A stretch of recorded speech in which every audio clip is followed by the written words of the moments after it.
Salut à tous les gones, j'espère que vous allez bien. De retour sur le 11 lyonnais après les fêtes de Noël, qui j'espère pour vous ont été un moment de bonheur en famille. Moi ça a été le cas, j'ai été couvert de cadeaux olympiques lyonnais. J'en porte un ce soir pour vous, la veste collector vintage avec l'ancien logo de l'OL.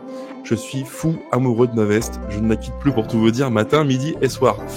Bref, c'est la parenthèse cadeau, j'espère que vous avez été gâtés aussi et que vous profitez de tous ces cadeaux que vous ont offert vos proches et tous ces gens que vous aimez. Aujourd'hui, vidéo spéciale, on se retrouve pour le conseil de classe de l'Olympique lyonnais. Eh oui, on est à la trêve hivernale et qui dit trêve dit premier bilan sur les matchs qui ont eu lieu en Ligue 1 depuis maintenant mi-août. Il n'y a pas eu que du bon, il y a même eu souvent du très très mauvais, il y a eu sur la fin un peu de meilleur, faut bien le reconnaître. Et on va essayer de voir ensemble quels ont été les joueurs qui ont su tirer leur épingle du jeu et ceux qui malheureusement ont sombré. Il y en a beaucoup. Bon, allez, c'est parti, on va évaluer nos petits joueurs de l'Olympique lyonnais, leur demi-saison au club, ce qui a été bien, ce qui a été moins bon. Il y a beaucoup de négatifs, les mecs, je pense qu'on sera tous d'accord là-dessus. Il y a quelques petites lueurs d'espoir, à nous de voir ensemble ce que l'on peut évaluer. Alors je rappelle la consigne, pour chaque joueur qu'on va évoquer ensemble, on va donner une note et des commentaires, on fera une moyenne pour chaque joueur et il y aura une mention. Félicitations, en deux. En deux, encouragement, donc première partie de saison positive, encourageante. En trois. En trois, première partie de saison passable, moyenne, donc qui peut être améliorée, peut mieux faire. En quatre, insuffisant, donc première partie de saison en dessous des attentes, clairement, donc peut clairement mieux faire. Et en 5, donc l'exclusion, donc c'est tout simplement... C'est quoi ça? Rappelle-moi ce que c'est l'exclusion. Alors l'exclusion, c'est joueur totalement pas au niveau des ambitions du club, pas à sa place dans l'effectif, dans la Ligue 1, donc rien à faire là. Voilà. Et ben voilà, il y a de quoi faire. Alors vous l'aurez compris, dans le rôle du CPE, on a Matt, c'est lui qui va en gros distribuer les coups de fouet aux joueurs qui ont été insuffisants. Et Flo, c'est un peu, vous savez, le prof un peu chiant là, qui contrôle tout. C'est l'œil de Moscou. Attention, parce qu'il paraît qu'il est très très sévère, le Flo. Et les mecs, on commence ? Allez, c'est parti. Allez, c'est parti. On va commencer avec Monsieur Anthony Lopez. Alors, Anthony Lopez, les gars, mon point de vue très rapidement, gardien dont je ne suis pas très fan, trop petit, jeu au pied pas toujours très très bon, et je trouve surtout qu'il est encore une fois trop soumis à ses émotions. Récemment encore, quelques boulettes qui auraient pu coûter des points. Pour moi, c'est une demi-saison très très mitigée pour Anthony Lopez. Alors moi, Mika, il sait que je suis pas forcément souvent d'accord avec lui sur le cas Lopez. Maintenant, pour la première partie de saison, oui, il a peut-être pas été assez décisif. Faut pas non plus dire qu'il a été mauvais, ni bon ni mauvais. Mais je vais le rejoindre au final, ouais, mitigé, mais... Alors, pour que Flo dise ça... Flo, je le rappelle, on l'avait dit, Matt, tu t'en souviens dans une émission avant, mais Flo, c'est le président du FC Lopez, donc pour que lui dise ça, attention, vraiment, c'est la crise. Mitigé sur la première partie de saison. Rattrape-toi. Ouais. Non mais bon, si Flo dit mitigé, c'est qu'on peut prendre quand même une marge d'erreur assez importante, quoi. Ah oui, je confirme. Ouais. Non mais moi les gars, je vous rejoins. Je trouve que quand t'es l'une des plus mauvaises défenses du championnat, tu peux pas exonérer le gardien du constat. Je trouve qu'il a pas fait énormément de fautes grossières, mais qu'il a pas non plus aidé son équipe dans les moments chauds. Donc pour moi, ça reste une première partie de saison moyenne moins. On passe aux notes, les mecs. Alors moi, pour Anthony Lopez, je mets une note je mettais un 9. Pour moi, ça vaut 9 ce qu'il a fait, pas plus que 9. 10,5. Alors, Madame Flo, prof de français, on va faire des notes simples et arrondies, pas 2,5. J'ai dit qu'il est pénible, je l'avais bien dit. C'est bien quand même. Il est très rigoureux. Je vais être chiant c'est vraiment le prof chiant, je l'avais bien dit. Il y en a en plein dedans. Donc Flo, 10 ou 11 ? Il est chiant celui-là. Allez, 10. 10. On a dit 10. Et toi, Matt ?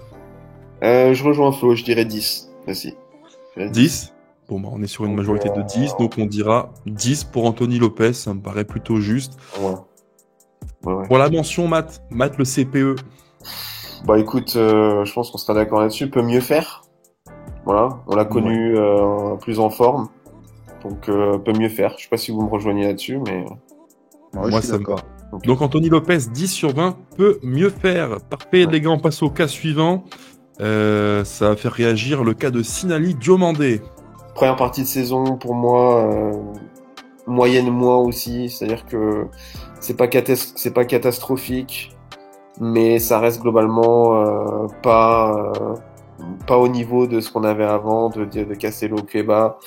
Je trouve beaucoup d'erreurs tactiques dans son placement. Donc pour moi, ça reste une première partie de saison moyenne moins, mais la sensation qu'il donne de ne pas progresser agace quand même. Première partie de saison compliquée, on va dire. Il a eu sa chance avec Laurent Blanc, avec Fabio Grosso, et les performances n'étant pas à la hauteur, disons qu'avec l'arrivée de Pierre Sage, il a perdu sa place et c'est le perdant en défense. Donc, Et à mon avis, la mention va pas être très très belle. On passe aux notes, les gars.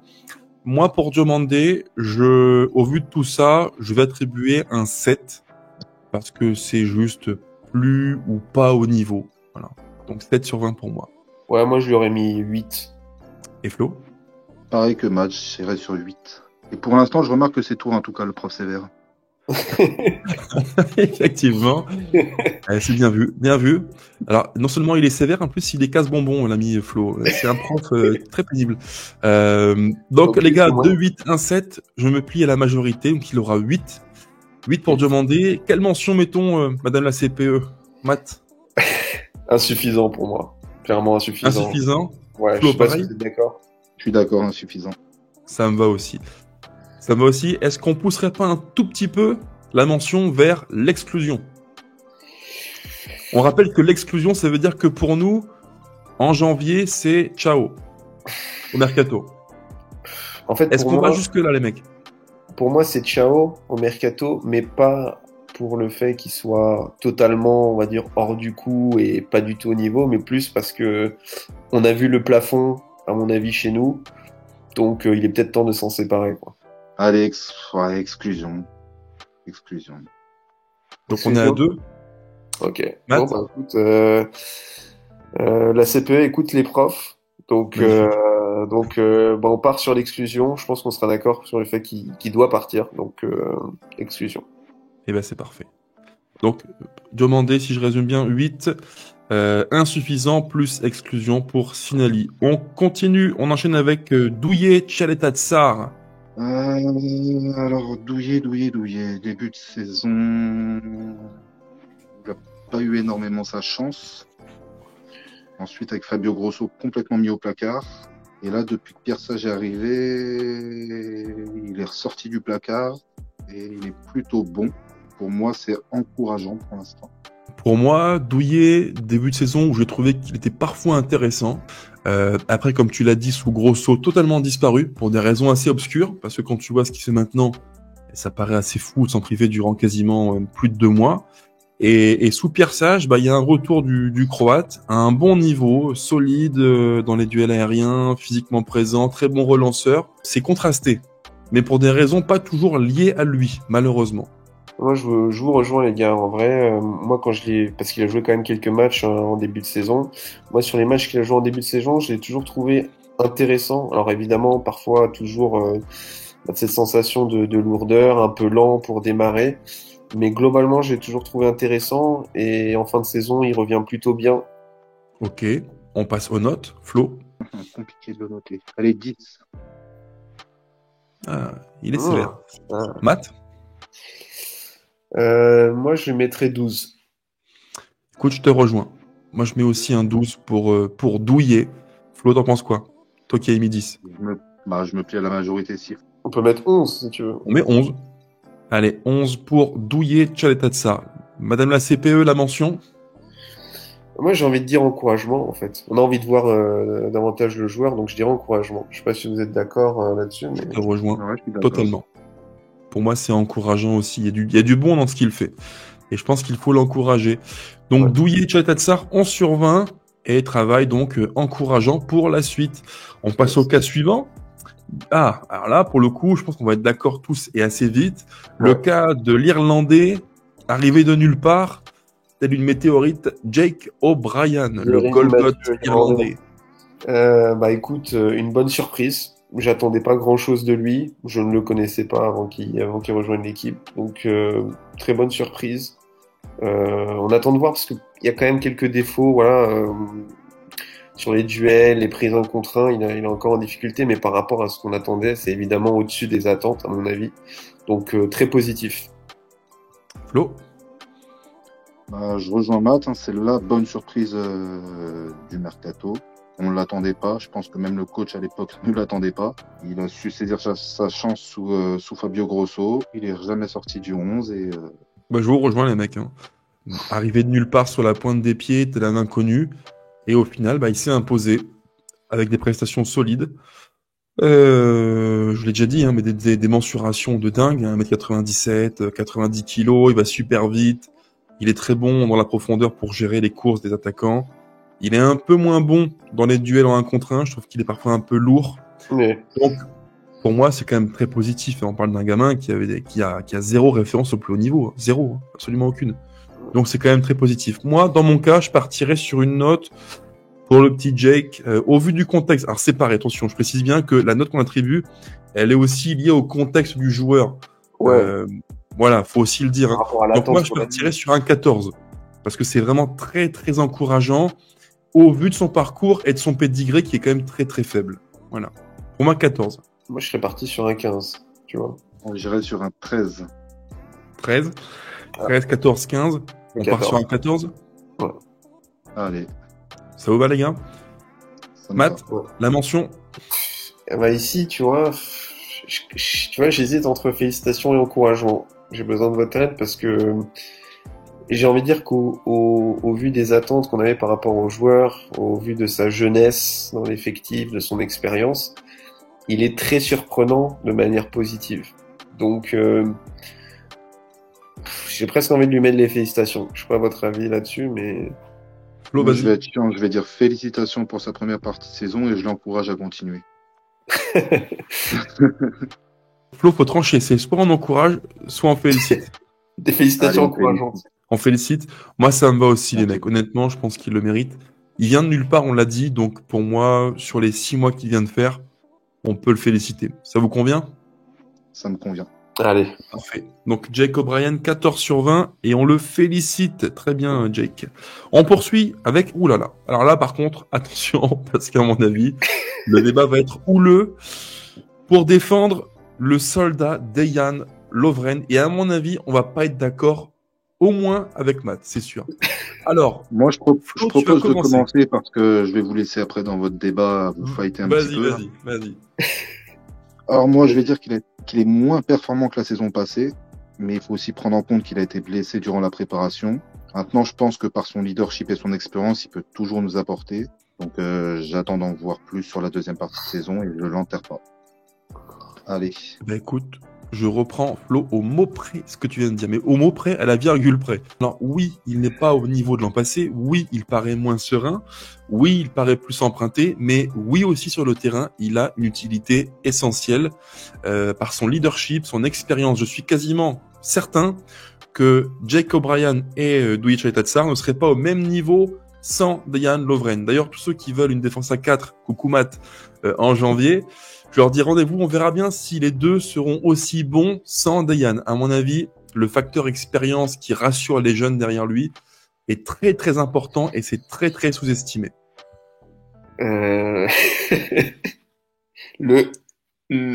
scène est désormais à moi et à moi seul. Non, mais écoute, vous connaissez mon avis. Moi, je trouve que globalement, c'est insuffisant parce que oui, il revient de blessure, mais sur les matchs qu'il joue, pour moi, il me rassure pas du tout. Il y a quelques boulettes qui entraînent des buts. J'ai le souvenir du match face à Lorient où il rentre totalement à travers. Même la victoire face à Rennes, il rentre sur la dernière minute du match. D'ailleurs, c'est lui qui force Fabio Grosso pour rentrer. Et c'est pas bon et on tremble jusqu'au bout. Moi, je l'ai jamais trouvé serein, solide, comme je l'ai vu l'année dernière, vraiment. Alors, tu partirais sur quelle note, Matt? Tu m'attends au pire. Pour moi, ça sera 8. Combien? 8. 8. 8. Après, il est sévère. Ah, mais là, il est pire que sévère, Flo. Là, c'est... 8. Ok. Flo, tu T'en mets as à combien des toi CPE généreux, toi? Non, mais là, c'est le CPE qui a le fouet dans la main gauche, là, qui est prêt à fouetter les élèves, là. C'est Je suis gaucher. Ah là là. pire que pas généreux. Flo, tu On dirais n'a toujours combien? pas le droit aux virgules. Hein. Non, pas de virgule, mais qu'est-ce qu'il est Ah, casse-pied celui-là. Pas de virgule, on tranche, Flo. Vas-y. Ah, je vais faire sauter Matt de sa chaise, là, il va tomber par terre. Je vais mettre 10. Donc, 10? Combien 10? 10. Ah ouais, bon, bah ça va. Ah oui, ok, bon, ça va. Ok. T'es pas tombé, ça va? Non, franchement, en vrai, ça. Enfin, tu vois, je m'attendais à ce que tu lui mettes. Je m'attendais à ce que tu lui mettes 15, tu vois. Non, non, non. Non, en vrai, 10, bah, on n'est pas si loin que ça. Ok, 10. C'est vrai, je suis un peu étonné, Flo, tu me déçois là. Ah, Hum, hum, hum. Moi, je vais partir sur une note de, pour vraiment être le plus juste possible, sur un 11. Moi, je pars sur un Non, mais- 11. On Je n'est pars pas si sur un loin que ça, mais on n'est pas si loin que ça non plus, là. Non, on n'est pas si... Tu vois, honnêtement, je pensais qu'il y aurait un écart plus grand. Mais Ah au ouais. final, tu vois, je trouve que 11, on parle d'un joueur qui était blessé durant 2 mois, il revient de blessure, les matchs qu'il fait, contrairement à ce que peut dire le CPE Math, sont plutôt encourageants, il y a pas que du négatif. Alors oui, il est prêt à la vitesse, machin, tout ce que tu veux, il est moins fringant physiquement, mais dans l'ensemble, il y a quand même du bon aussi, tu vois. Donc moi, je dirais 11. Toi, tu dis 10, Matt, tu dis 8. Est-ce qu'on part sur un 10, les gars? je pensais entre 9 et 10, donc à vous de voir. Ah, moi, je C'est resterai Flo sur qui va mon trancher. 10. Allez, pour embêter un petit peu Matt, moi, je reste sur mon 10. Donc, on va rester sur 10. Eh ben allez, on part sur un Ouais. 10. La mention, vas-y Matt, annonce-nous la mention. Vas-y, fais-moi rêver. Bah, exclusion. Je sens qu'il va nous dire exclusion. Pas pourquoi, mais Il va je exclure un sens. joueur mais- décisif, quoi. Non, mais en fait, le truc, c'est que sur l'exclusion, comme j'ai dit, il y a des joueurs, à mon avis, qui doivent partir parce qu'ils ont fait, soit ils ont fait leur temps, soit, par exemple, moi, je pense que si on trouve une alternative crédible cet hiver, il doit partir. Après, je connais pas la qualité des cibles crédibles pour l'OL, mais pour moi, c'est insuffisant à minima, quoi. Donc, la mention Donc insuffisant. insuffisant. Oh, Oh, il va pas au... C'est un petit filou parce que ceux qui nous écoutent, on a un groupe WhatsApp privé avec Flo et puis Matt. Je suis sûr qu'en privé, il aurait écrit exclusion. Flo, tu comprends ou Exactement. pas? Mais non, mais Bien parce que, sûr. en fait, pour moi, ce serait Voilà. pas. J'ai pas envie de le mettre absolument dehors, dans le sens où, à mon avis, si lui, il est OK pour rester sur le banc, bah, un mec qui a une telle expérience à ce niveau-là, moi, ça me dérange pas. Mais le truc, c'est qu'il a un gros salaire. Est-ce que lui aimerait rester sur le banc? Et à mon avis, jusqu'en juin, alors je dis pas que l'an prochain il faut le garder, mais jusqu'en juin, je pense qu'il serait plutôt de bon ton de garder un peu de sécurité. On a un gars qui a de la bouteille, qui a de l'expérience, à mon sens, dans le contexte lyonnais. Il sera pas trop l'ami de Yann. Donc Matt, on part sur insuffisant, c'est ça? Bah, Et si du vous êtes coup, d'accord. on peut faire une contre-proposition et dire peut mieux Vas-y. faire.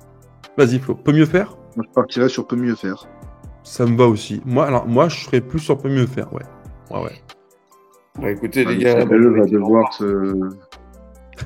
Là, c'est peu Ce de qui devoir a la admettre majorité. que... Non, mais là, la majorité l'emporte. Moi, je suis pour le régime démocratique, mais si ça se passe mal en deuxième partie de saison, vous êtes responsable.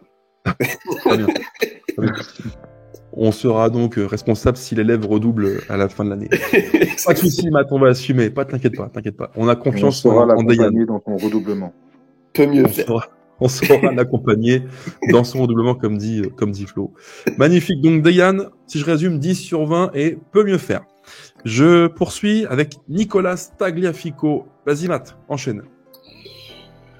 Bah écoute, j'ai envie de dire plutôt bon, sans être extraordinaire. Je l'ai trouvé meilleur sur la fin de la deuxième partie de saison, en première partie de saison plus neutre.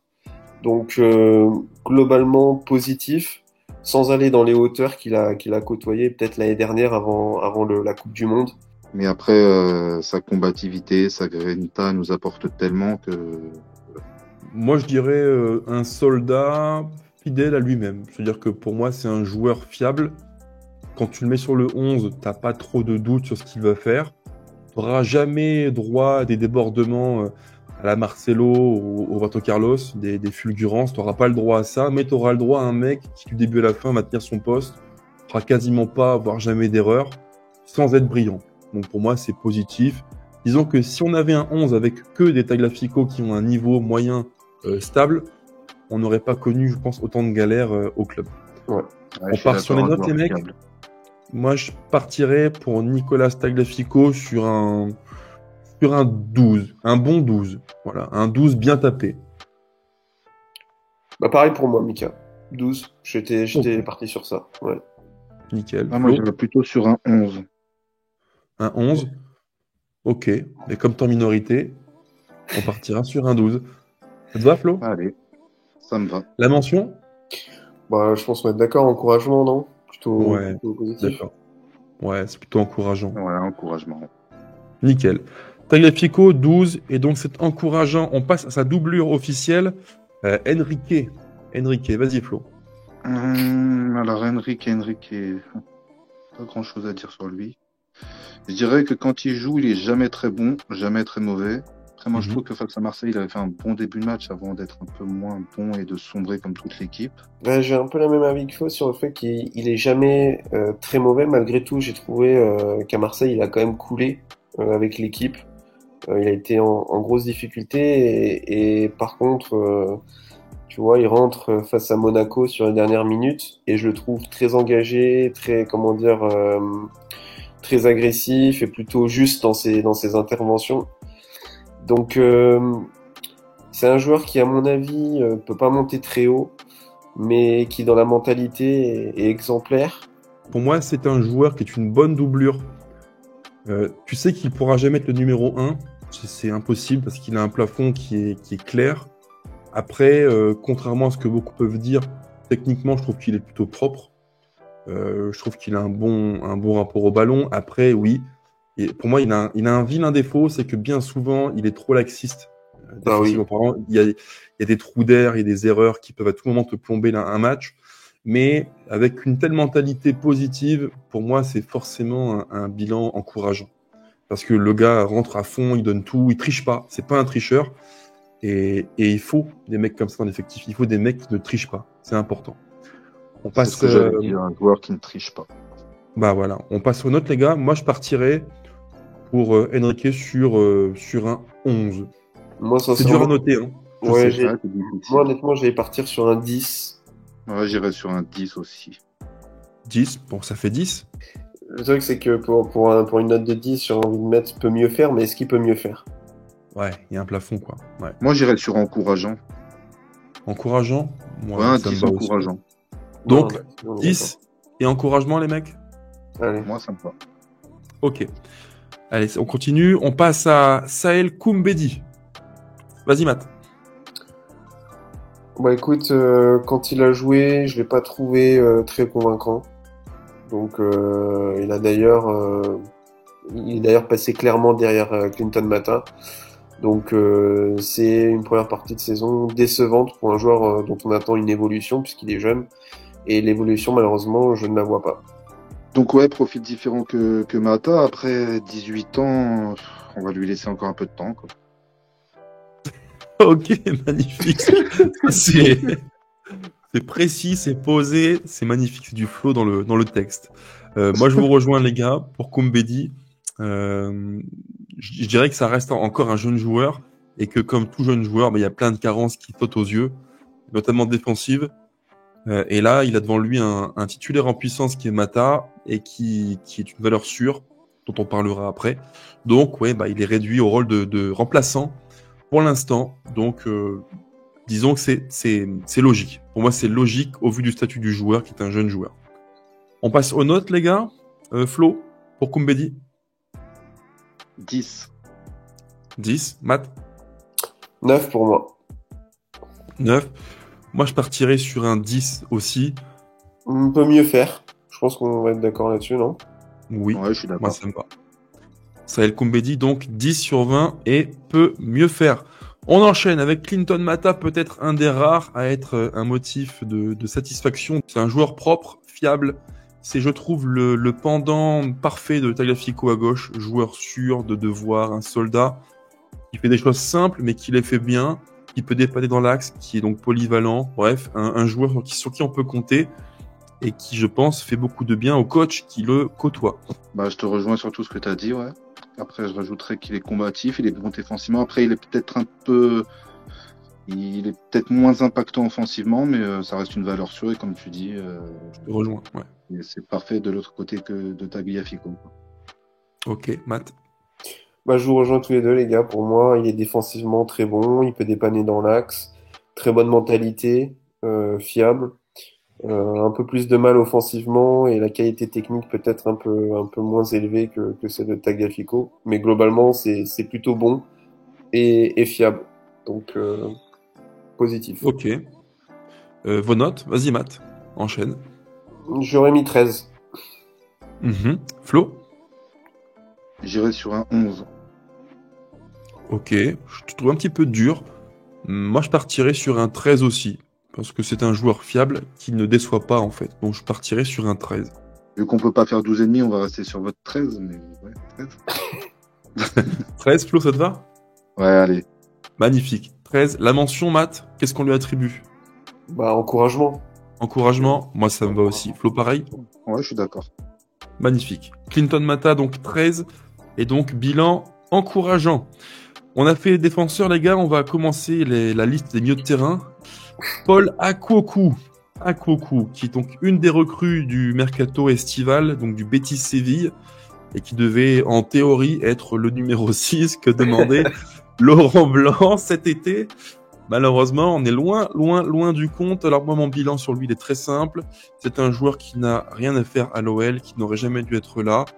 Même lui, je pense qu'il le sait. Hein. Il n'est pas fou à Akwoku. Il a beaucoup de limites techniques. Balle au pied, c'est pas toujours évident pour lui. Sous pression, c'est compliqué. Bref, pour moi, il n'a rien du numéro 6 qu'on recherchait, moderne, qui peut faire jouer les autres et qui est à l'aise sous pression. Donc voilà, bilan très négatif pour ma part. Bah écoute, je te rejoins sur la totalité de tes propos. Malheureusement, c'est pas le 6 qu'on pouvait espérer. Et il fallait s'en douter lorsqu'on va chercher un joueur qui a joué que 44 matchs en 3 ans avec le Betis. Et ouais, c'est pas bon. Matt? Bah écoute, je m'attendais à rien, mais je suis quand même déçu. Donc, donc malheureusement, moi quand je le vois jouer, en fait, je vois aucune qualité.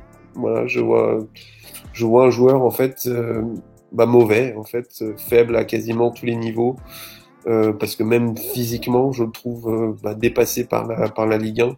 Donc c'est à mon avis un joueur qui n'a rien à faire à l'OL. On passe aux notes, les gars. Moi, pour l'ensemble de son œuvre, et elle n'est pas très reluisante, je vais mettre 6. Je mets 6 parce que vraiment, pour moi, il n'a rien à faire ici, en fait. C'est comme dit Flo, hein, il a entièrement raison, une quarantaine de matchs en 3 ans, voilà, tout est dit. Donc 6 pour moi. 6, c'est pour rendre hommage à son poste, hein. On est d'accord, hein. C'est juste pour ça. Parce que non, c'est pour rendre hommage à Pathé 6. À Pathé 6. C'est pour rendre hommage à Pathé 6, qui aurait pu être le 6 de l'OL. Donc Pathé 6, Akwoku, il y a duel, tu vois. Donc c'est un hommage à Pathé 6, si tu nous regardes. 6 pour Akwoku. Et toi, Matt?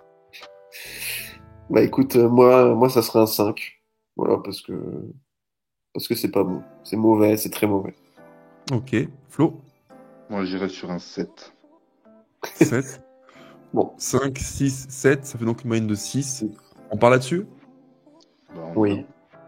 6. La mention, Matt, attention, roulement de tambour, je m'attends au pire. Alors, gros suspense, hein. Vraiment, Oui, mais attention, il y a une petite nuance, sachant que le joueur a fait Betis OL, à mon avis, pourra pas partir, parce que j'imagine mal repartir au Betis Séville.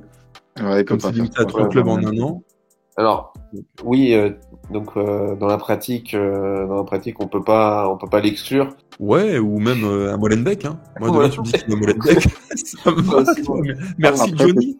Peut-être que Keita Fofana a besoin d'un 6 pour la réserve, je sais pas. Bien sûr, oui. Bien sûr. Oui, bien sûr. Il peut... Oui, je suis même pas sûr qu'à ce niveau-là, ça soit vraiment, ça soit vraiment une recrue de choix pour Gueïda. Mais Mais oui, bah pour moi, je sais pas, enfin si vous êtes d'accord, mais c'est clairement une exclusion. Si on pouvait le faire sortir, on le ferait sortir dès cet hiver, non? C'est quel type d'élève, ça, Ah, franchement? c'est un élève que tu laisses à la maison jusqu'à juin en attendant de trouver une situation à la fin de l'année. Ah, magnifique. Je crois que là, Flo, t'as trouvé le mot juste. C'est effectivement ça. C'est le gamin à qui tu vas dire, écoute, l'école, c'est fini, reste à la maison. On en a assez vu. Reste chez toi, rendez-vous en juin, et puis hasta la vista, ouais. Je partage ce constat, Flo. Donc, on part sur un 6, et donc l'exclusion dans 6 mois. Ça vous va? Ça nous va. Magnifique. On enchaîne, les gars, avec Maxence Cacré. Vas-y, Flo. Alors, Maxence Cacré. Alors, disons que Soublan et Grosso, je trouve que il était dans une position sur le terrain qui ne lui convenait pas. Moi, j'ai toujours trouvé qu'il était meilleur en double pivot ou alors dans une position plus reculée sur le terrain. J'ai l'impression que Pierre Sage l'a compris et que ça va beaucoup mieux depuis quelques matchs pour Maxence. Donc, c'est plutôt positif sur les derniers matchs. Ok. Matt? Écoute, oui, je rejoins Flo. Maxence Cacré n'est pas Zinedine Zidane. Il peut pas jouer meneur de jeu. Donc, évidemment, au milieu offensif, c'est pas son poste. Donc, à partir du moment où il a été remis à un poste qui lui convient mieux, ça a été mieux. Enfin, une première moitié de partie de saison négative et une deuxième plutôt très positive qui va et qui est corrélée au regain de forme de l'équipe. Donc voilà, je dirais que j'ai envie de finir sur la note positive qu'il a montré ces dernières semaines. Moi, je vous rejoins, les gars. Je dirais début de saison très très très compliqué. Je me rappelle des duels physiques où il giclait tellement il était HS. Le nombre de fois il s'est fait envoyer valser par ses opposants sur le terrain, c'était limite gaguesque. Et depuis un mois, un bon mois, je dirais, on est sur un bon Cacré qui avait été bon à Lens, bon contre Toulouse, bon contre Nantes, bon contre Monaco. Donc oui, il est sur un mois vraiment de très bonne facture. Donc je retiens comme vous la dernière note qui est positive. Pour ma part, je partirais sur... alors si on tempère, parce qu'il faut aussi... c'est un joueur cadre qui a un contrat XXL à l'OL, qui a fait 2 mois de mauvaise facture et 1 mois de bonne qualité. Je partirais sur un 10. Si vraiment je suis juste, je dirais 10 parce que vraiment je pondère le pas bon et le bon. Moi, je serais parti sur un 11 pour en gros garder le petit positif de la dernière partie de saison qui nous permet d'ailleurs de sortir de la zone de relégation assez rapidement. Ok. Flo? J'hésitais entre 10 et 11, mais je vais retenir la fin de parcours avant la trêve. Moi, je dirais que globalement, il peut mieux faire et qu'il doit confirmer ce qu'il a montré sur le dernier mois. Donc, je resterai sur un peu mieux faire. Ouais, peut mieux faire, même si j'aurais aimé l'encourager pour sa dernière partie de parcours avant la trêve. Mais ouais, je vais aller sur un 10 histoire de nuancer avec tout ça. Donc on reste sur 11 et peut mieux faire pour Maxence Cacré. On enchaîne. Coco Tolisso. Alors il y a un débat, je pense. Corentin Tolisso. Je vais commencer, les gars, si ça vous dérange pas pour Tolisso. Je suis un de ceux qui, depuis longtemps, le défendent parce que j'estime que beaucoup sont trop durs avec lui. Alors oui, il a un contrat qui est à l'échelle du club qui est énorme. Oui, on peut espérer d'un joueur qui a son pédigré peut-être autre chose, mais Tolisso de maintenant, à 29 ans, n'est plus celui d'il y a 5-6 ans. Il y a eu beaucoup de changements entre-temps, il y a eu de graves blessures, il y a un physique qui évolue, il y a l'âge qui aussi avance. Donc forcément, c'est pas le même joueur et je pense qu'on attend de lui des choses qu'il ne peut plus faire. Dans ce qu'il sait faire, être propre techniquement, balle au pied, jeu court, jeu long, intelligence de jeu, maîtrise du tempo, pour moi, dans ce club à l'OL, il n'y a pas mieux que lui. Donc ça reste pour moi à l'instant T le meilleur milieu de terrain de l'OL, qu'on le veuille ou non. Mais ouais, moi je te rejoins encore une fois, Mika, sur la plupart de ton analyse. On sait très bien que c'est plus le Tolisso physiquement de 2017-2018. Et ouais, techniquement au milieu, il n'y a pas mieux. Et j'ai même envie de dire que nos dernières performances, ça coïncide avec le retour, on l'avait dit avec Cacré aussi, mais de Tolisso qui est performant. On gagne à Rennes avec lui, Toulouse, Monaco, Nantes, et c'est pour moi techniquement le meilleur milieu qu'on puisse avoir à l'instant T. Bah écoute, moi, à l'instar de Max Cacré, pour moi, il fait un début de saison qui est pas bon, qui est mauvais. physiquement dépassé. Moi, j'ai l'image encore en tête du but qu'on prend après quelques minutes face à Paris, où il subit le pressing. Il est totalement mangé par le pressing parisien. Malgré tout, je trouve qu'il revient très bien pour le match. Pour moi, le déclic vient quelques semaines avant le match face à Rennes, qu'on gagne, où il est déjà bon. Et il monte crescendo. Il a d'ailleurs beaucoup manqué sur le match qu'on a joué face à Lens et à Marseille. Donc je l'ai trouvé très bon sur le dernier mois aussi. Tu mettrais quelle note pour Tolisso? Je resterai cohérent du coup, je mettrai 11. 11. Flo? Ouais, 11, ça me va aussi. Ok. Moi, Cacré, j'avais mis 11. Je pense que Tolisso, sur l'ensemble de son œuvre, est un petit peu au-dessus de Cacré. Donc je dirais 12 pour Tolisso. Maintenant, je me plie à la majorité. Si c'est 11, c'est 11. Flo, t'es sûr de toi? Tu maintiens ton 11? Je pense que tu peux bouger, Flo. J'en suis quasiment sûr. J'ai envie de me faire évoluer pour qu'il ait 12. Ah ouais, j'ai envie, ouais. Allez. En poussant un petit peu, Flo. Allez, vas-y, lâche-toi, là. Le petit 12 pour Coco Tolisso. Il le mérite, non? Écoute, je vais être chiant jusqu'au bout. Il y en a un qui a dit 11. Il y en a un qui a dit 12. Moi, je vais dire 11,5 et c'est à vous de trancher. Du coup, c'est 11,5. Ah ouais. Non, parce que Mika, il a dit qu'il fallait une note 100, Flo n'est pas prof de maths, hein, je tiens à le dire, ça c'est sûr. Ça, y a pas de doute, c'est pas un prof de maths. C'est pas un prof de maths. Oui, mais Flo, t'as faut dit qu'il trancher. fallait pas de virgule. T'as dit qu'il fallait un chiffre sans virgule, un nombre sans virgule, pardon. Flo, oublie les virgules, les additions, machin, bidule, c'est pas ton truc. C'est 11 ou 12. Toi, t'essayes de m'amadouer, là, de mettre... T'es pas corrompu, Flo. N'oublie pas ça. Toujours, Flo. 11 ou 12, Flo. Et ouvre ton cœur, Flo. Allez, je vais mettre 12. Magnifique. On part sur un 12? Ouais. Moi, je dirais 11,75 pour rejoindre Flo. Allez, on part sur un 12. Dictature en cours. On part sur un 12. La mention, Matt, vas-y, dis-nous. Comme pour Maxence, je dirais peut mieux faire. Flo? Moi, j'irais sur encourageant. Ouais, moi aussi. Ouais, moi j'aurais dit encouragement parce que je trouve que la fin de la phase aller est vraiment pour lui encourageante. Et je trouve que même physiquement, il a retrouvé il a pas retrouvé ses jambes d'il y a 5 ans, mais c'était beaucoup mieux. Si je résume, 12 sur 20 et encouragement pour Tolisso. Ça vous convient, les gars? On est OK là-dessus? N'empêche, t'as vu, Mika, il a gagné. Il voulait son encouragement, il l'a eu. Ça a été Faut pas le dire. Moi, je le savais. Allez, dossier suivant. Next. Coco Tolisso, si tu m'écoutes, Corentin, le chéquier, je te donnerai l'ordre à la fin de l'émission, il n'y a pas de souci. On passe au dossier suivant, le cas de l'anglais Ainsley Maitland-Niles. Qu'est-ce que c'est dur à dire dans mon accent pourri. Flo, vas-y, Maitland-Niles. C'est compliqué de le juger parce qu'il a vécu un début de saison un peu difficile où on ne savait pas forcément sa position sur le terrain. Il était souvent aligné à plusieurs postes. Ouais. Après, il a beaucoup joué, peu joué. Il était beaucoup sur le banc. Et disons que ces 2 dernières entrées face à Monaco et Nantes, dans l'envie, après on l'a pas beaucoup vu, mais c'était bien. Écoute, on l'a pas beaucoup vu, on l'a vu, je crois quelques fois sous Fabio, on l'a vu une fois sous Fabio Grosso positionné en tant qu'ailier droit, si je me souviens bien. C'était pas à Brest, j'ai un doute.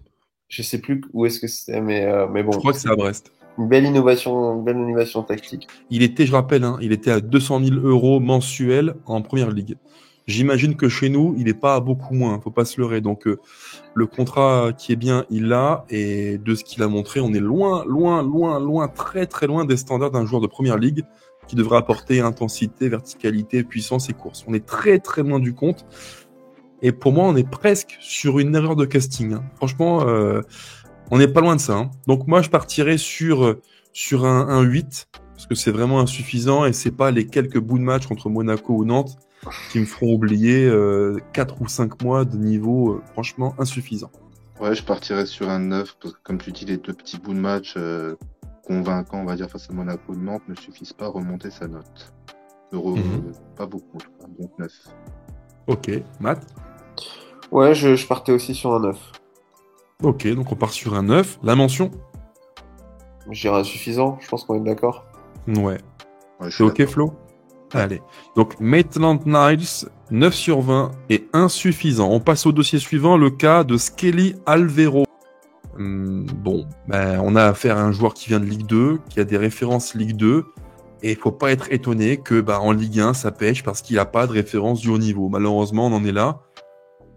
Moi, je vais pas être méchant parce que je pense qu'il faut donner le temps à des joueurs de s'exprimer, mais je vois pas en fait en lui des qualités extraordinaires. Tu vois, je vois rien qui justifie, si ce n'est un profil physique atypique, je vois rien qui justifie un transfert à 5 millions. C'est un joueur qui a pas de qualité folle et qui ne fait rien de transcendant sur le terrain. Voilà. Bah, je te rejoins totalement. En fait, j'ai rien vu sur cette première partie de saison qui justifie, on va dire, le prix. Et j'ai rien vu qui me donne espoir pour la suite. Voilà, il a un profil physique atypique. Il a, grâce justement, notamment à ses grandes jambes, il est capable parfois de récupérer quelques ballons.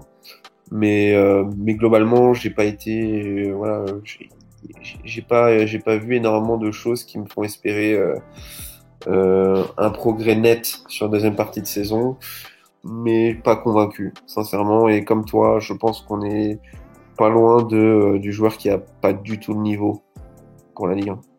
Ok. Flo? Je vais vous rejoindre tous les deux, j'ai pas grand chose à rajouter. Je vais dire que le gap entre Sochaux et Lyon, entre la Ligue 2 et la Ligue 1, c'est compliqué pour lui. Ça reste loin en fait du niveau qu'exige un club qui vise en France un top 5.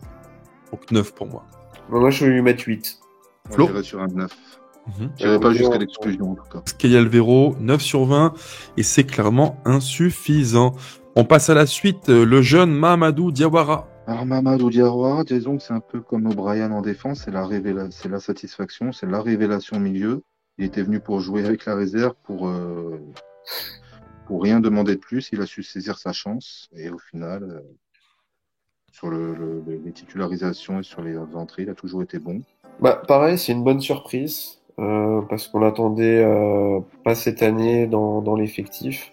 Donc, il a un profil intéressant au milieu, capable, le profil box-to-box dont on parle souvent, joueur capable de se projeter avec pas mal de volume, de la percussion. Donc, je reste sur une note positive, mais pas d'emballement pour ma part. Et pour moi, ça va aller assez vite. C'est un jeune joueur dont je n'attendais rien parce qu'en fait, c'est un gamin. Il a quoi, 18 ans dans mon souvenir. Ouais. Là encore, ses références, c'est même pas la Ligue 2, ses références, c'est la réserve du PSG. Voilà, le gamin fait ses bouts de match, il donne tout, il triche pas, il est intelligent. Je l'ai écouté plusieurs fois, il est extrêmement intelligent.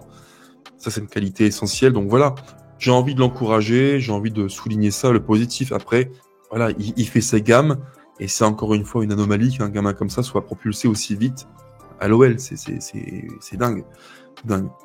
Donc moi, pour Diawara, je mettrais une note positive. Je mettrais, au vu du contexte, on parle bien du contexte joueur, je partirais sur un 13 pour moi.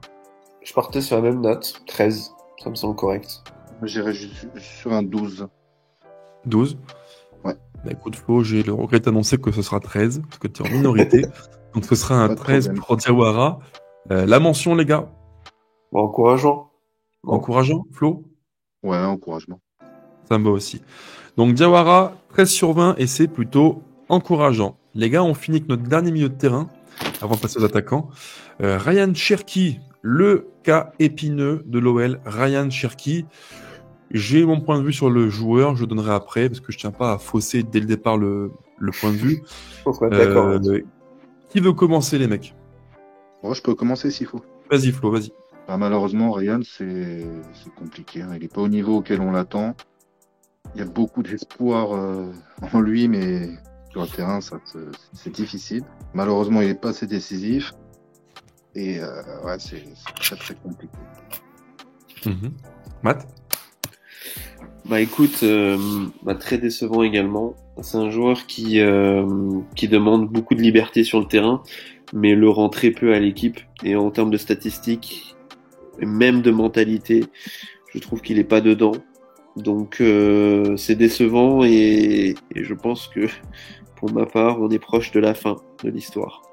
il y a eu trop de choses, moi, qui m'ont déplu depuis quelques temps, depuis trop longtemps d'ailleurs, et pas forcément que sur le terrain. On parle d'un joueur sur le terrain qui, je trouve, a une compréhension du jeu et de ce que demande le jeu, parfois qui est très souvent lacunaire. Mais pas que le terrain. Je me rappelle de quand il était sur le banc sous Grosso, notamment à Brest. Je le revois encore qui s'échauffe sur le long de la touche et qui a un regard un peu en dilettante, un peu souriant. Je prends un peu ça à la légère. Moi, il y a un paquet de fois, il m'a agacé. Et je suis patient avec les joueurs, mais là, pour le coup, lui, c'est très compliqué. Donc, pour moi, on est sur un bilan de mi-saison qui n'est pas bon du tout. Il y a eu quelques petites éclaircies, je pense au match à Bollaert à Lens où je trouvais qu'il était intéressant collectivement.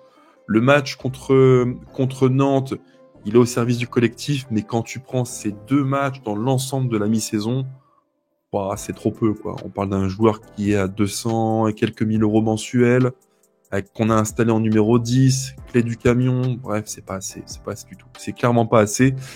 Et je te rejoins, Matt, il y a un parfum de fin d'histoire qui se dégage de Ryan Cherki.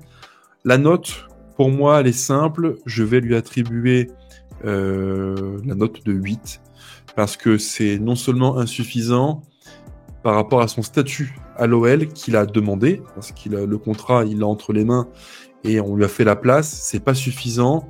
Le temps passe, il fera ses 21 ans dans quelques mois, donc pour moi, c'est pas au niveau de ce que demande le foot d'aujourd'hui. 8 pour moi. Bah, ça sera un 8 pour moi aussi. Ouais, moi je partais plutôt sur un 7 parce que en plus des performances sportives, son attitude sur le terrain vis-à-vis des recrues et de ses coéquipiers, ça me déplaît fortement, donc je tenais aussi à le pénaliser pour ça. Ok. On part sur un 8, les gars ? Allez. La mention pour Cherki ? Bah écoute, pour moi c'est l'exclusion. C'est l'exclusion parce que je me dis qu'à ce salaire, ce niveau de salaire, à 1 an et demi de la fin de son contrat, et au vu de ce qui est montré sur le terrain et dans l'état d'esprit, je pense que si on peut trouver une porte de sortie, il doit partir et rafraîchir ce poste avec peut-être un joueur avec des capacités intrinsèques différentes et une mentalité différente. Moi, je te rejoins. Je dirais non seulement insuffisant, et en plus, comme tu le dis, exclusion. Parce que, voilà, je pense qu'on a vu, on a compris. L'histoire se termine. Pour moi, c'est clairement la fin. Ouais. Flo ? J'irai sur insuffisant, mais je ne m'opposerai pas à l'exclusion. Ok. Donc, si je résume, Cherki, 8 sur 20, et mention insuffisant plus exclusion. On est ok, les gars ? Ouais. On est ok. Allez, on termine maintenant sur les attaquants et on commence par Jeffinho, le petit Jeff, buteur à Monaco. Jeffinho, bon, c'est compliqué, je trouve, de l'évaluer parce que il a été mis de côté durant très longtemps. Là, il fait des petits bouts de match sous Pierre Sage qui sont plutôt positifs, mais dans l'ensemble, c'est quand même pas assez, quoi. On parle d'un joueur qu'on a payé, Flo, tu me diras si je me trompe, qu'on a payé, je crois, 10 millions dans mon souvenir, avec 1 ou 2 de bonus. Donc c'est pas un transfert anodin pour l'OL. Je trouve qu'en termes d'apport sur le terrain, c'est loin des standards. C'est plus un jeune joueur, hein. Il a 23 ans, il en fera 24 dans quelques temps. J'estime qu'on doit attendre autre chose d'un joueur qui, arrivé en Europe, veut montrer qu'il a le niveau pour s'installer en Europe et jouer tous les matchs. Donc pour moi, c'est pas assez. Ouais, écoute, on l'a pas beaucoup vu dans cette première partie de saison. Les fois où on l'a vu, c'était globalement, on va dire, irrégulier, parfois capable de bonnes séquences techniques et parfois moins intéressant physiquement à la peine. Donc, je pense qu'il peut mieux faire. Voilà, je me demande aussi s'il n'y a pas un problème d'intégration au sein de l'effectif. Mais au vu de ses qualités techniques, je pense qu'il peut mieux faire. Mais ça reste insuffisant en termes de rendement par rapport au prix d'achat que tu as mentionné. 12 millions. Bah ouais, moi je vous rejoins, je suis très mitigé sur ce joueur. Après, c'est difficile de l'évaluer, sachant qu'il n'a pas beaucoup joué. En termes de notes, Flo, tu seras à combien pour petit Jeff ? 10. 10. Matt ? Je partirais sur 10 aussi. Ouais, moi ça me va aussi. Je suis en phase avec vous, 10, ça me paraît cohérent. La mention ? Je dirais peut mieux faire. Ça me va aussi. Flo ? Ouais, ça me va, ouais. On est ok. Donc Jeffinho, si je résume, 10 sur 20 et peut mieux faire. On enchaîne avec Diego Moreira. Diego Moreira, Matt, vas-y. Écoute, on a vu, mais c'était globalement décevant, pas au niveau. Malheureusement, j'ai l'impression de voir un jeune gamin au milieu de joueurs pros, bousculé dans tous les duels. Honnêtement, j'ai l'impression qu'il n'a rien à faire ici, et pourtant son prêt a été très onéreux. Encore une fois, c'est un peu le drame du mercato d'été qu'on a vécu ensemble, c'est que il y a trop de joueurs qui sont arrivés et qui n'ont pas l'expérience, les références pour apporter un plus à cette OL-là, en fait. Et lui, c'est le cas. Je pense que, à part des matchs de Youth League, qu'est-ce qu'il a comme match de référence au plus haut niveau? Bah, aucun. Et tu le vois, alors, il est plein de bonne volonté, c'est un bon gamin, je pense qu'il est sympathique dans le groupe, il n'y a pas de souci là-dessus. Et il a des qualités. Mais après, sur le terrain, tu vois peu, quoi. Tu vois pas grand-chose. C'est un jeune joueur, malheureusement. Ouais, bah, je vais vous rejoindre aussi. Après, j'ai envie de vous dire que dans la vie du groupe, il a l'air d'être intégré, mais sur le terrain, c'est clairement insuffisant. 8. 8 aussi. 8, ça me va aussi. Ça me va aussi. Ça peut paraître un petit peu dur, mais ce qu'on a vu mérite pas beaucoup plus, quoi. C'est ça le truc. C'est ça. On a vu qu'il était pas au niveau, quoi. Je suis ok là-dessus. La mention, Matt. Si ça tenait qu'à moi, je dirais l'exclusion. Pour moi, il n'a rien à faire dans l'effectif. Donc toi, tu casserais le prêt et tu le renverras à Chelsea? Si possible, ouais. Pareil, je serais pas choqué non plus, mais j'irais sur un insuffisant. Est-ce qu'on lui laisse le bénéfice du doute? Pour ne pas être trop dur avec lui, c'est un très jeune joueur. On peut lui laisser le bénéfice du doute pour la deuxième partie de saison. Ça te va, Matt? Je suis plus mitigé, mais bon, soyons un CPE plus indulgent. Donc, voilà. Donc, Diego Moreira, si je résume, 8 sur 20 est insuffisant. On enchaîne avec un joueur qui peut créer un peu de débat dans la communauté OL, Ernest Nuama. Nuama, c'est un cas épineux parce que j'ai vu un peu de tout sur les réseaux. J'ai vu des gens qui disent poulet sans tête, ne réfléchis pas, cours. J'ai même vu cours tout droit. Bon, pour moi, c'est un peu difficile à entendre, c'est un peu dur. C'est un joueur qui est un battant, qui ne baisse jamais les yeux, qui va tout le temps au duel, qui se cache pas. Il est jeune. Il a quand même seulement 19 ans. Et il découvre une nouvelle culture, une nouvelle ligue. Bref, c'est un joueur qui découvre beaucoup de choses et qui, encore une fois, malheureusement, n'est pas, je pense, totalement fini sur le plan footballistique. Donc, pour moi, je pense que l'ensemble est globalement plus positif que négatif. Pour moi, première partie de saison, on va dire positive, correcte, sans emballement non plus, parce qu'il a quand même, il a coûté très cher à Molenbeek. Donc, on va dire que pour un joueur qui a coûté 25 millions, on peut s'attendre à plus. Malgré tout, c'est un joueur remuant, c'est un joueur qui donne beaucoup, dont on voit les qualités physiques, intrinsèques, de dribble, d'agilité. Alors Nuama, on est sur un joueur pour moi on est clairement sur un joueur qui a des qualités. Je constate qu'il fait pas toujours les bons choix. Il joue souvent tête baissée, pour moi un peu solo parfois. Quelle note, Flo, pour Nuama? Je vais être dur là, je vais aller sur un 9. Ouf. Ah ouais, t'es dur, ouais. T'es dur. Matt? J'ai remis 12. Moi, j'ai envie de partir sur un 11. Donc on est sur une moyenne de... on est quasiment à 11 en fait, à peu de choses près. Malheureusement, ça a quand même été un des offensifs, on va dire, les plus remuants sur cette première partie de saison. Donc pour moi, c'est difficile de lui mettre en dessous de 10. Sachant le contexte dans lequel il vient et tout. Donc, pour moi, c'est à minima 10. Mm-hmm. Mais je partirais plutôt sur le 11 qui récompense, on va dire, le positif qu'on a vu sur... Et j'ai envie de l'encourager, en fait. J'ai envie de lui dire, continue à te développer et élève la tête. Mais j'ai presque envie de partir sur un encouragement, ouais. On parle d'un joueur qui est annoncé comme étant un crack générationnel. J'attends quand même plus, hein. Donc, c'est ça, moi je trouve que pour 25 millions, le rendu sur le terrain, c'est pas trop ça. Franchement, c'est dur à dire. Pour moi, on est entre l'insuffisant et peut mieux faire.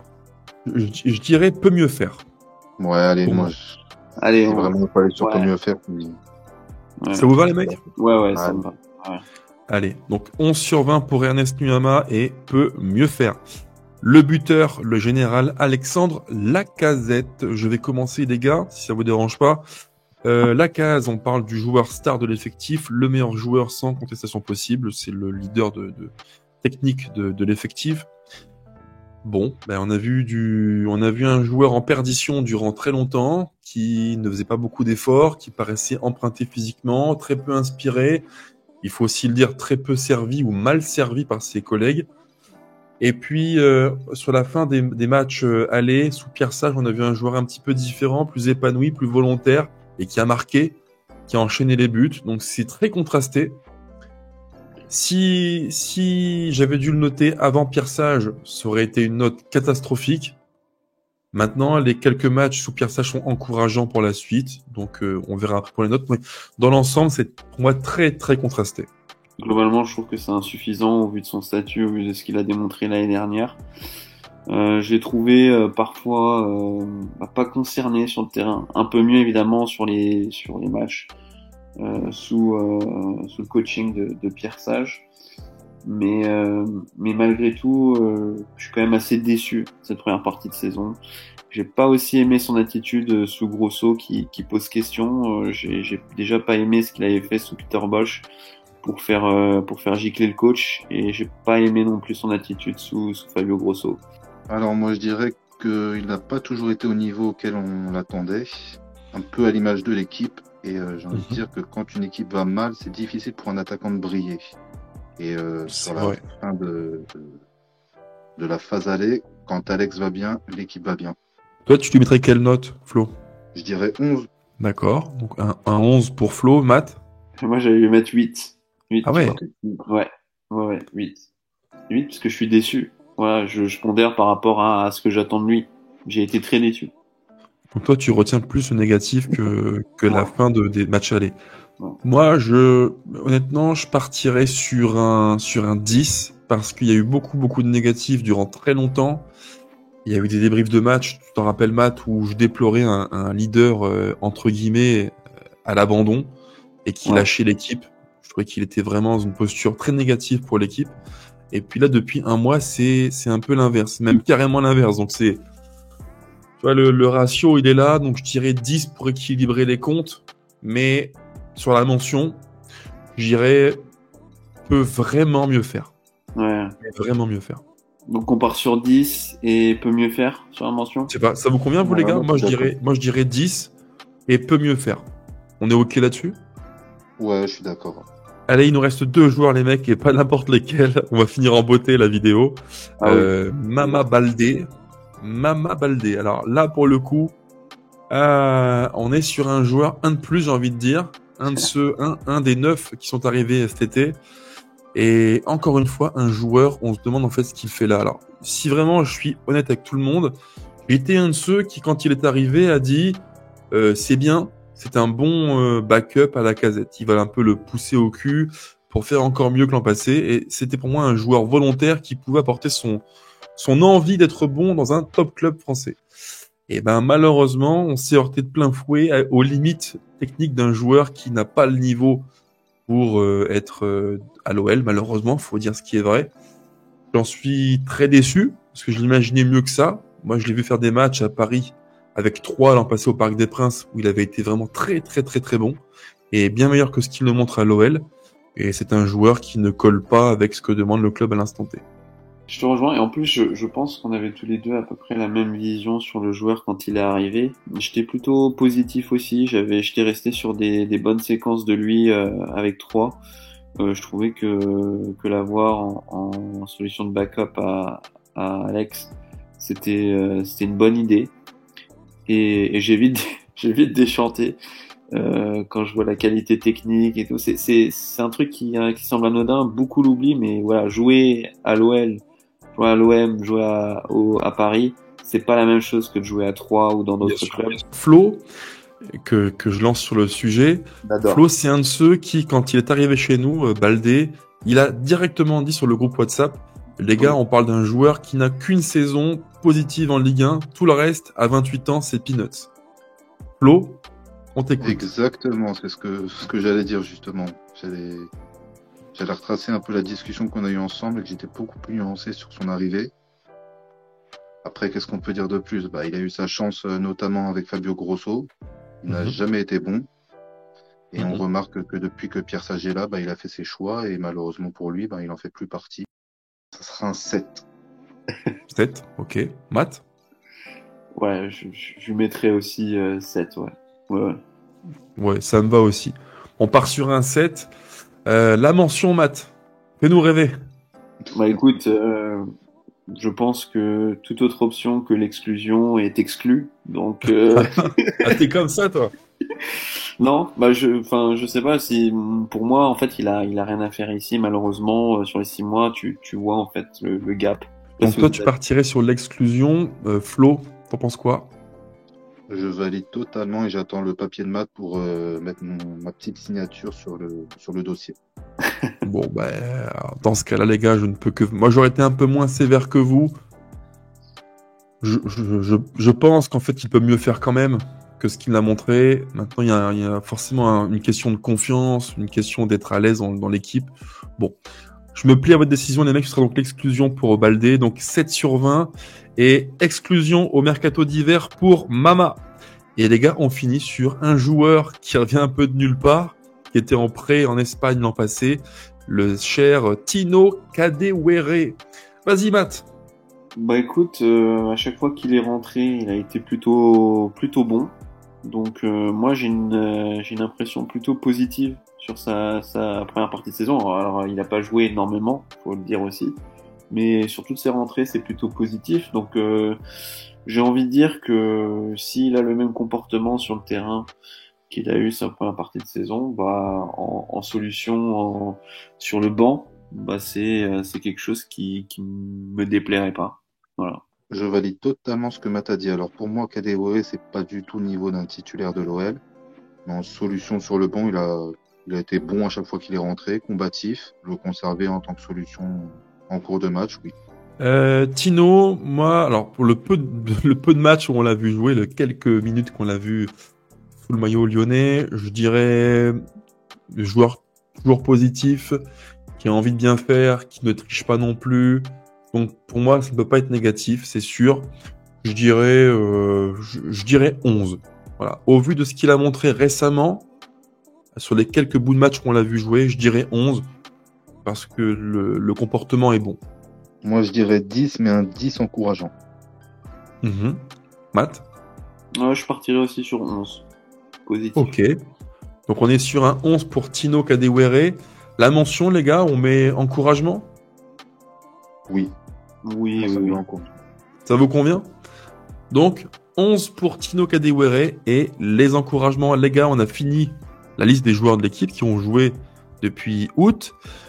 Si je résume, dans le haut du panier le plus haut, je crois que c'est O'Brien dans mon souvenir, Ouais. avec 14 sur 20. Ouais. Je me trompe pas. Et tout en bas, le plus bas, c'est qui? C'est Baldé? Pas beaucoup, Baldé, je dirais. C'est Akoku ou Baldé, j'ai un petit doute. En tout cas, on a tout en haut le numéro 1, l'excellent élève, en tout cas le bon élève plutôt, c'est relatif, qui est Jake O'Brien et c'est mérité au vu de ce qu'il a fait. Et tout en bas, on a des bonnets d'âne que sont Akoku ou Baldé, ou je crois pas très loin non plus Cherki dans mon souvenir. Je tiens à dire une chose, c'est que Flo a fait ses grands débuts en direct sur la chaîne Le 11 Lyonnais, et il a été excellent, comme je me tuais à lui dire depuis maintenant des mois et des mois. Il est très très bon. Si vous voulez le revoir à l'écran, mettez-moi un max de likes, de commentaires, de partages et abonnez-vous. Plus on aura et plus vous reverrez de fois à l'antenne Flo. Et croyez-moi, ça vaut le détour. Merci à vous les gars et à bientôt sur le 11 Lyonnais. Ciao.